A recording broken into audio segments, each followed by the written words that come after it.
À l'automne 1944, une réalité sombre s'était imposée aux tankistes américains en Europe. Le M4 Sherman, le robuste cheval de trait de l'armée américaine, se retrouvait systématiquement surpassé et dominé par les Panthers et les Tigers allemands. La panique du Panther était bien réelle. Les GI écrivaient chez eux, dans le désespoir suppliant, qu'on leur fournisse un char capable de leur donner une chance équitable au combat. La réponse semblait être le M26 Pershing, un monstre de 46 tonnes doté d'un épais blindage incliné et d'un redoutable canon de 90 mm.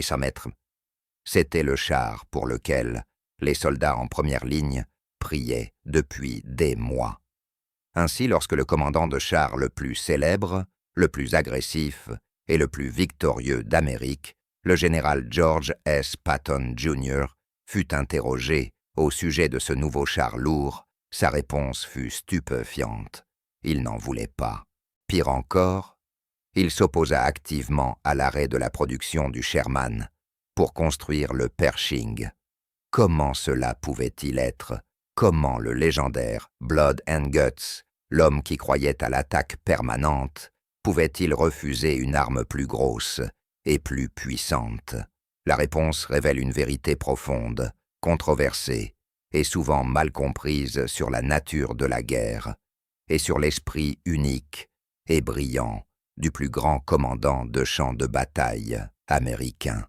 Pour comprendre la logique de Patton, il faut d'abord comprendre la terreur qu'il semblait ignorer. Le Panther allemand était un chef-d'œuvre de conception, sans doute le meilleur char polyvalent de la guerre. Ses 80 mm de blindage frontal incliné étaient invulnérables au canon standard de 61 mm du Sherman. Pendant ce temps, le long canon de 75 mm à haute vélocité du Panther pouvait détruire un Sherman à plus d'1 kilomètre de distance.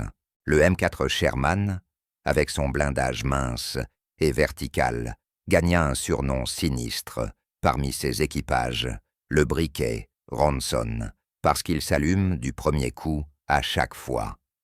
Il est toutefois essentiel de reconnaître le débat historique à ce sujet. Des analyses d'après-guerre menées par des historiens comme Steven Zaloga ont montré que cette réputation était statistiquement exagérée. Les Sherman ne brûlèrent pas plus fréquemment que les autres chars, mais leur blindage plus mince faisait qu'ils étaient pénétrés bien plus souvent, augmentant ainsi les risques d'incendie. Pour l'homme enfermé dans le char, les statistiques n'avaient aucune importance. Ce qui comptait, c'était la réalité tactique. La distance moyenne d'engagement dans le bocage normand n'était que de quelques centaines de mètres, mais dans les plaines ouvertes de Lorraine, elle s'allongeait considérablement. Dans ces combats, à longue portée, le Panther et le Tiger régnaient en maîtres.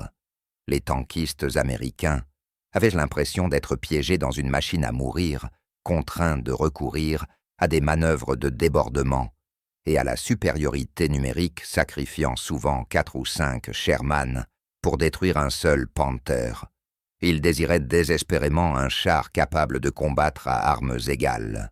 Le M26 Pershing était ce char. Alors pourquoi Patton s'y opposa-t-il? Parce que Patton ne menait pas la même guerre que ses tankistes.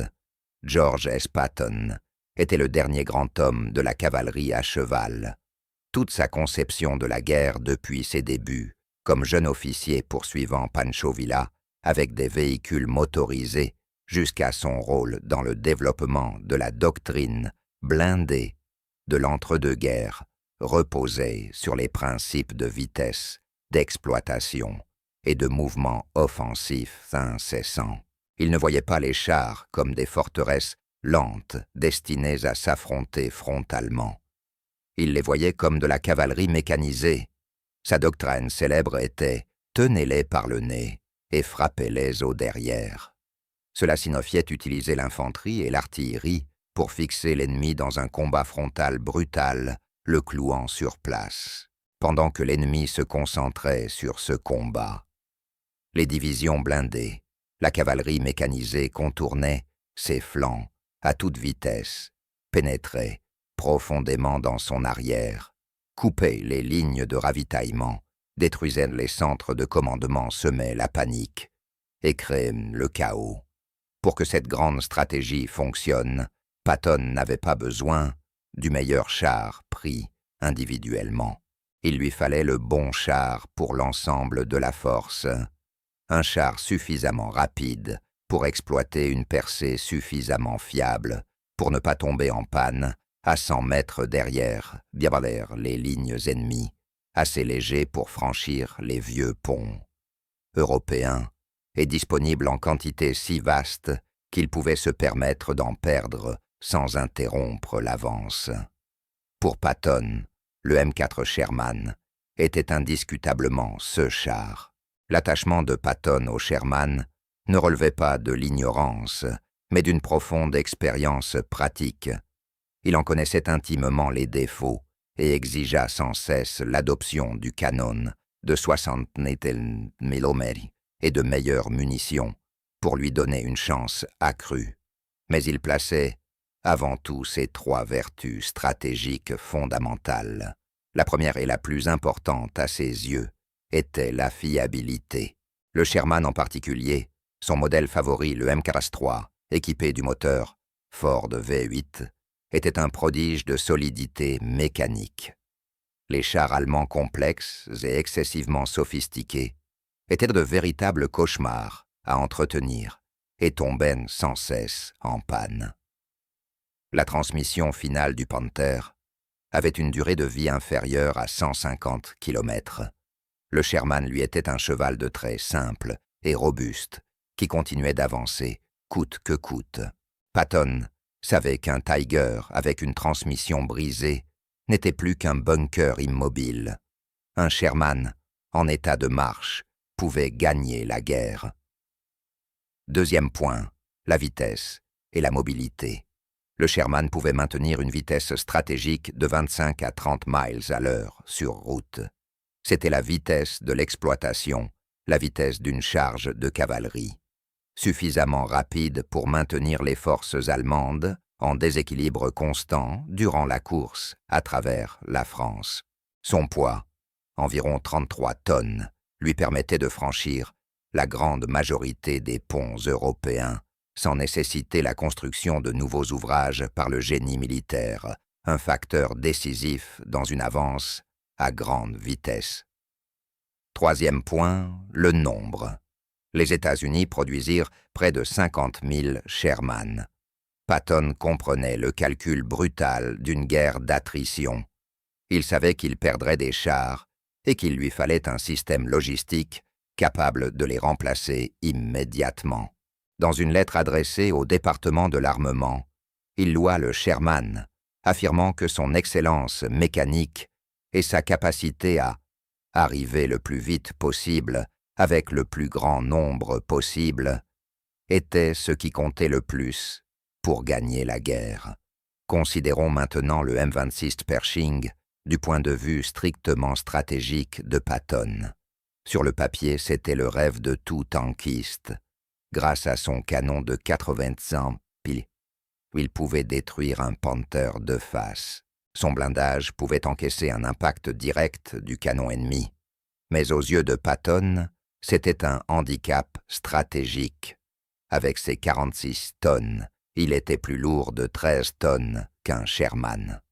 Cela en faisait un cauchemar logistique. Trop lourd pour les ponts flottants standards, utilisés par le corps du génie de l'armée pour franchir les rivières. Chaque passage devenait une opération lente, méthodique et disputée.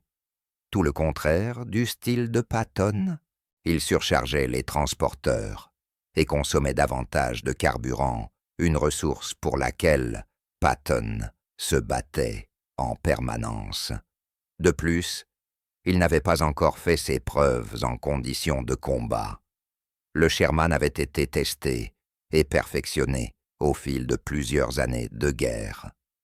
Le Pershing lui était une machine nouvelle, doté d'un moteur et d'une transmission récents, en réalité sous-dimensionné par rapport à son poids. La dernière chose que Patton souhaitait au milieu d'une avance de 300 km, c'était que la pointe de sa force blindée s'immobilise à cause de pannes mécaniques. Il préférait la fiabilité éprouvée du Sherman au potentiel puissant, mais incertain, du Pershing. Arrêter la production et reconvertir les chaînes pour le Pershing à la fin de 1944 aurait entraîné une chute significative du nombre de chars arrivant au front, chose que Patton, qui réclamait toujours davantage, de tout n'aurait jamais accepté. Alors qui avait raison Patton, ou les tankistes désespérés de recevoir le Pershing, la vérité nuancée est qu'ils avaient tous deux raison, parce qu'ils ne menaient pas la même guerre. Le tankiste individuel menait une guerre tactique de survie. Son monde se limitait aux 500 mètres devant lui. Sa mission était de remporter le duel face aux chars ennemis en face de lui. Pour cette tâche, le M26 Pershing était incontestablement l'outil supérieur. Il lui offrait une chance réelle de survivre et de gagner ce combat. Patton, en revanche, menait une guerre opérationnelle et stratégique. Son monde était la carte entière de l'Europe occidentale. Sa mission n'était pas de gagner des duels isolés, mais de remporter la campagne. Il devait encercler et détruire des armées allemandes entières. Pour cela, un char rapide, fiable et produit en masse était l'outil supérieur, même s'il était individuellement plus faible. Patton n'était pas aveugle aux défauts du Sherman. Il croyait simplement que ses vertus stratégiques, sa capacité à gagner la guerre, l'emportaient sur ses faiblesses tactiques. Le débat entre le Sherman et le Pershing est une leçon classique de philosophie militaire. C'est la différence entre la meilleure arme et l'arme qui gagne la guerre. Tandis que les soldats dans les tourelles maudissaient à juste titre le blindage mince du Sherman, l'homme qui dirigeait la guerre de mouvement y voyait la clé de la victoire. La préférence de George S.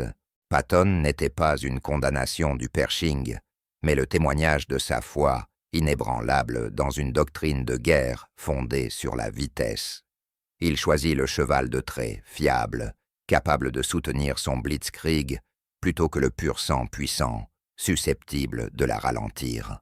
C'était un choix de commandant fait non pour une bataille, mais pour une campagne. Alors selon vous, qui avez raison Patton avec son obsession pour la mobilité stratégique, ou les tankistes qui réclamèrent la protection et la puissance du Pershing, dites-le nous dans les commentaires, ci-dessous. Et pour plus d'analyses approfondies sur l'histoire militaire, n'oubliez pas d'aimer, de vous abonner et d'activer la cloche de notification.